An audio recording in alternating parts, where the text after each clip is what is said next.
Welcome to the Proactive Prevention Podcast with your host, Jim Mothersbaugh Jr. That's me, Jimbo in stereo.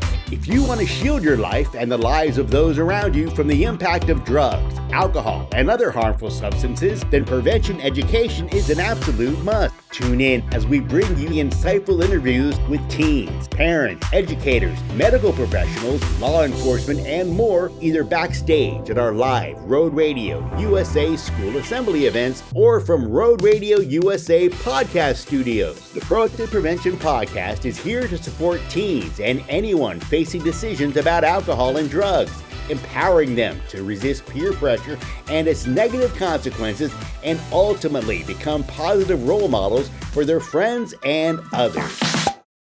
In today's episode, I chat with State Representative Jamie Flick about the pressing issues of drug use and mental health in our communities. We delve into the critical role of community organizations' legislative efforts to combat the opioid crisis and the impact of technology on prevention and support systems. Jamie also shares his personal experiences and advice for parents navigating these challenges with their children. Hi, this is Jimbo in stereo with Road Radio USA. Today we're doing a podcast with State Representative Jamie Flick from Lycoming County.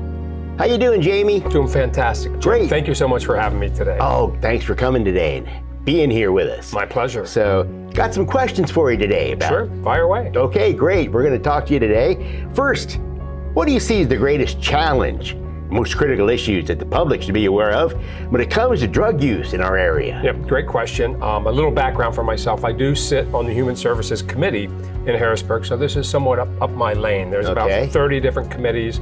I got sworn in a year and a half ago, and I asked to be on Human Services. And for those in the listeners that don't know, that would be drug and alcohol, mental health, early intervention, intellectual disability, those types of things. So again, this is an area that I say is my strength. So challenging-wise, whether you're talking about the 83rd district, of which I'm the state rep, or the entire county, the entire region, the Commonwealth, or really the entire country, has somewhat the same challenges, right? Okay. Whether it's an urban area or a rural area like here. And those challenges would be getting to our youth and educating our youth and motivating our youth not to get involved with drugs and alcohol. Okay, great.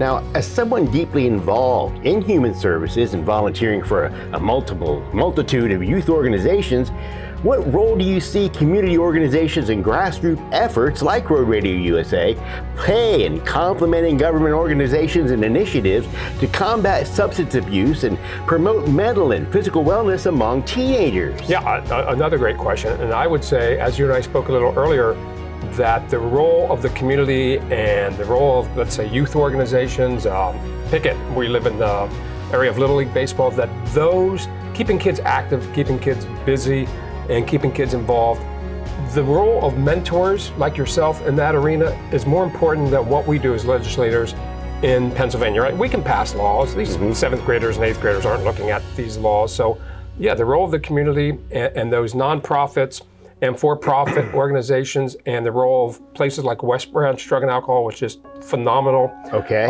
With kids, it plays a critical role. Great, I understand that, yes.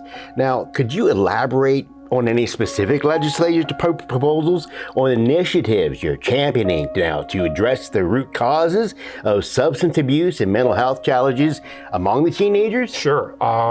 A couple years ago, before I got into office, the governor and the governor, but was the attorney general at the time, filed some legal suit and went after the CVS's and the Johnson & Johnson's and the quote-unquote drug pushers of the world. Right. And we won that victory, and we received, I believe it was a $1.06 billion settlement. Billion with a B. So that funding then is used throughout the Commonwealth. There's 67 counties throughout the Commonwealth. And that, for the next 17 years, will help fund these initiatives where places like Lycoming County and West Branch Drug and Alcohol can work together with also the mental health community. Great. And for us, that would be Keith Wagner at the Joinder, who does a phenomenal job in Lycoming County. So that's some of the legal or the initiatives and legislation that we've worked on. And now we need to track where that money goes, who's using it, and most of all, what are the outcome measures? What works? And we might find out in a few years what we're doing doesn't work. And as I just said, it's more important at a ground level, ground zero of programs like your own, Jim, that help these kids. Great. We're hoping that'll happen anyway. Huh? Yeah, absolutely. In your opinion and experience, what are the most significant and impactful prevention strategies for our young people? Yeah, again, that's a pretty wide scope. My background a little bit is software development for the drug and alcohol community. For a long time, too. For a long time. For 38 years, I've been doing it. So our software company is in 61 of the 67 counties. So we pretty much have the entire Commonwealth. And part of that with the screenings and with the assessments, and again, then the outcome measures, we can look and see, what counties are doing a good job, who's getting good outcomes. And we narrow it all the way down to what caseworker is doing a good job. That caseworker, that case manager, that mentor has to connect right with the client, whether that client's our age or whether that client is our grandkids' age. They have to be able to make a connection, and that is so critical. Here in Lycoming County, we have a drug court, and that drug court with Judge Butts is just phenomenal. We also have a mental health court. We also have a veterans court.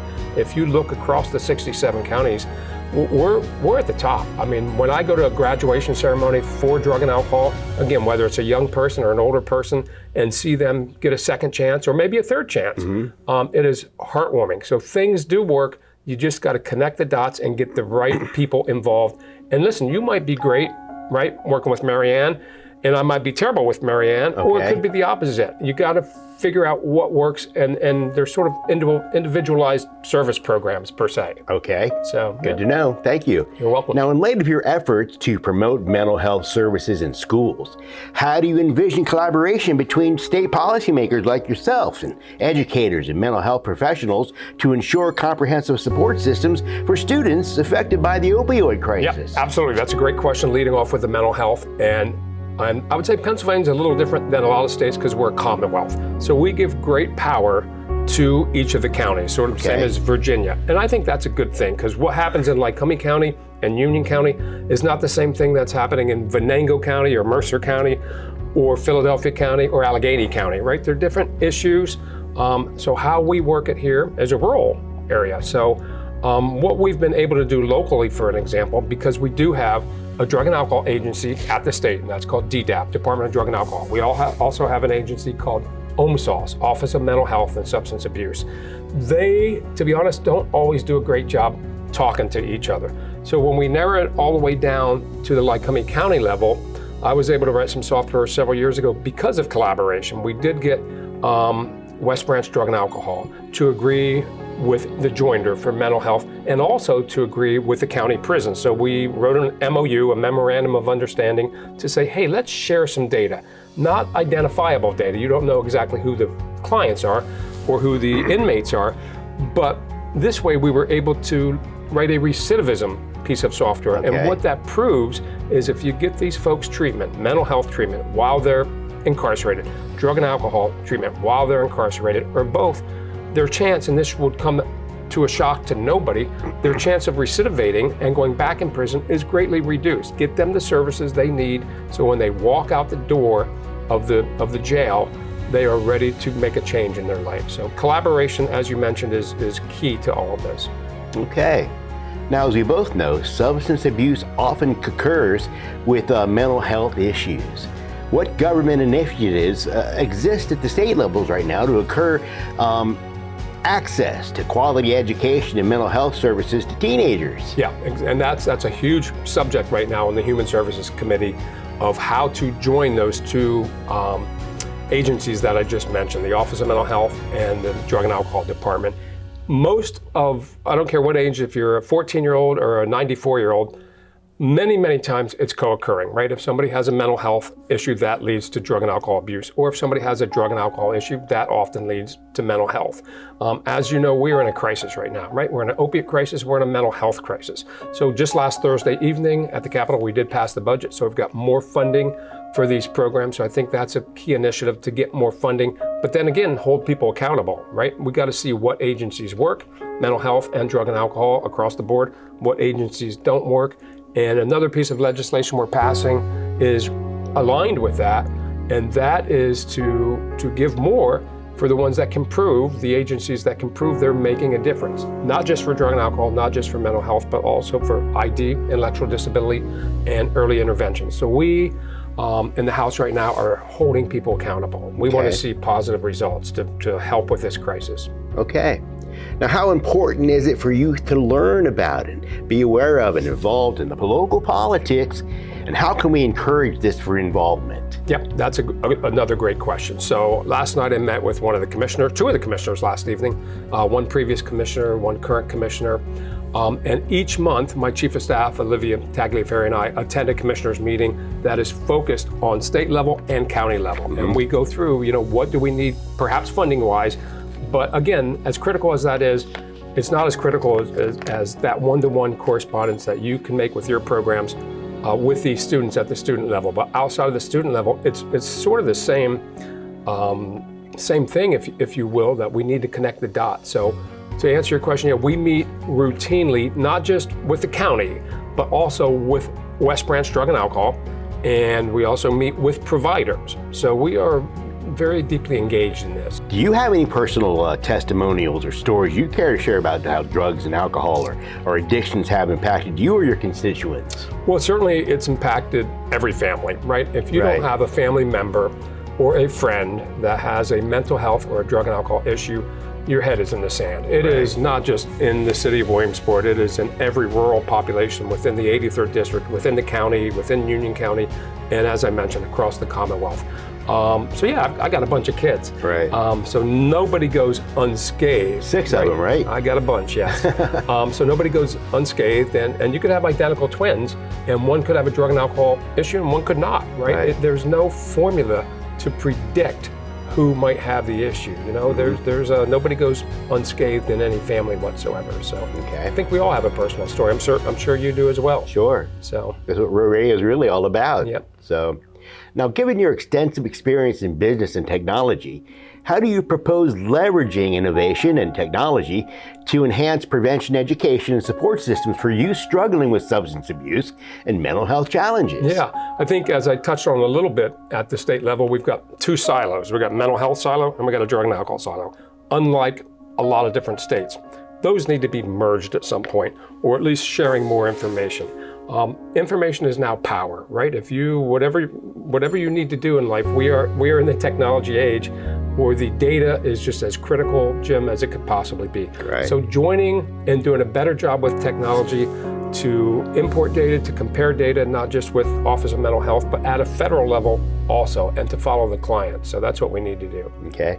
Now, with your background, as a parent and advocate for youth, what advice would you give to your parents and guardians navigating conversations about substance use and mental health with their children? Yeah, there's 100 answers. My first one would be put the cell phone down every now and then. Right? Be engaged. Get out. Make your kids do things. Make them be active in the community. If they don't want to go out for sports, get them in the band. If they don't want to join the band, get them in drama. Make them be active at a very young age. I'm saying 3 years old, 4 years old. Active, right? You got to be active. You've got to use up time every day and become passionate about something that. Is it the answer? No, there's 100 different answers, but it is one of the answers that get these kids engaged. We held an event maybe a month ago, Mayor Slaughter and I. It was a fishing event, and we worked with the Fish and Boat Commission. We stocked 230 trout from Palominos down to Brownies into Lycoming Creek, and we had 110 kids show up. 110 kids, many who had never fished before. So sort of Derek's theme and my theme was hooked on fishing, not on drugs, right? So that might have worked for 10 of those kids, and they suddenly have something that they're active in that is not drug related, that is outdoor, we live in an area, as you know, one of the most beautiful areas in the state. So that's just one small answer to your question, but there's 100 of those answers.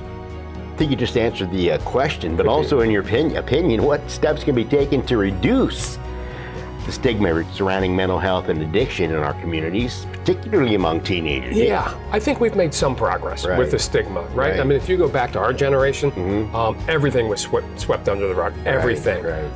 These kids, let's give them some credit, they're smart.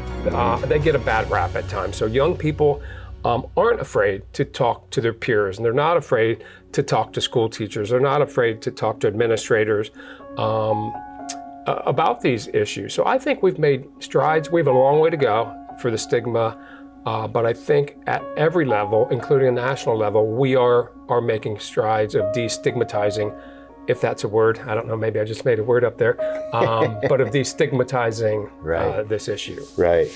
Now, with your commitment to strengthening mental health resources, what initiatives do you believe are most effective in providing accessible and culturally competent care for diverse populations of teens? Yeah, that's a great question also. I have a diverse family.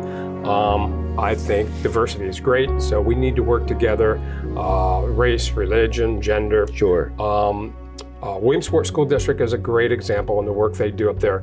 And partnerships. So the answer is partnerships. So the school districts, wherever you are, again, whether it's an urban school district, a rural school district, a place like Montgomery that might only graduate, 70 kids a year, 60 kids a year, they have the same problems though, right? So we got to connect the dots. We got to be diverse. We got to teach kids at a young age.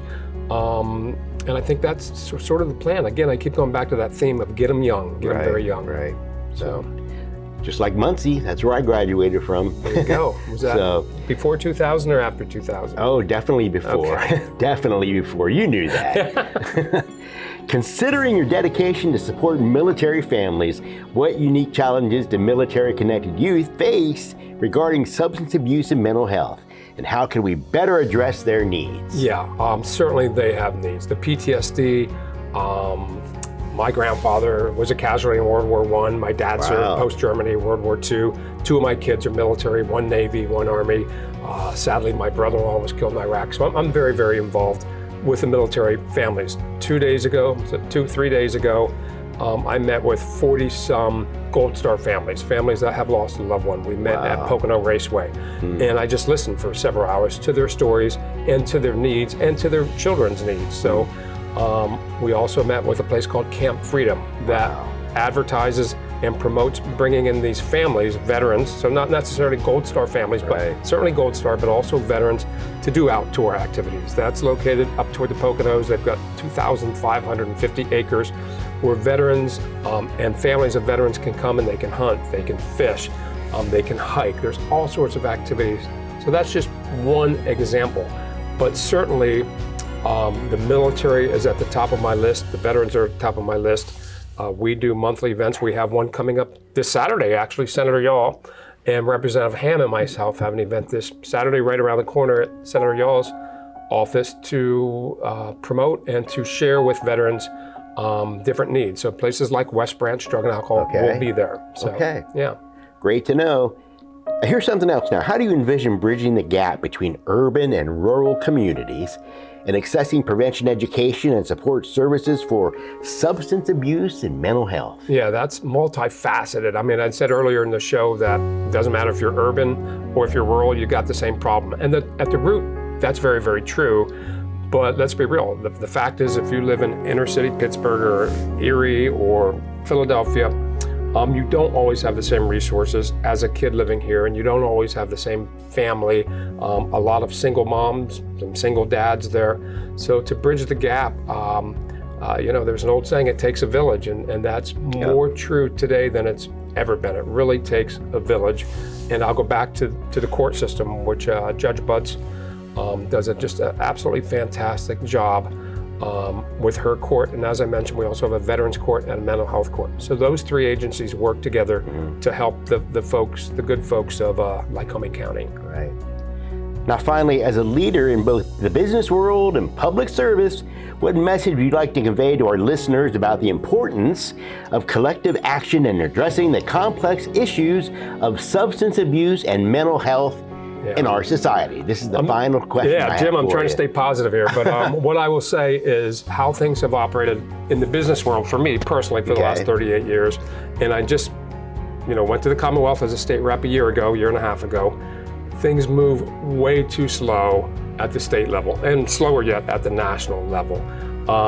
We need to, in Harrisburg, adopt more of the business community of get things done now, right? We can't wait, and we can't wait, and we can't wait. We are in a crisis, so whether it's mental health, drug and alcohol, a combination of the co-occurring, events, Harrisburg needs to start taking action and doing a better job than it's done in the last 50 years. Right. So. Okay. Well, as always, you are a total rock star. Thank you so much for having me. Thank you very much. Thanks. Yep. Bye now. Today's podcast explored the significant challenges of substance abuse and mental health, the importance of community and legislative efforts, and the need for innovation in support systems. Jamie's insights remind us of the critical need for collaboration and proactive measures to address these issues effectively. Stay engaged and keep advocating for change in your communities. Together, we can make a difference. Thanks for listening to the Proactive Prevention Podcast. Until next time, this is Jimbo in Stereo.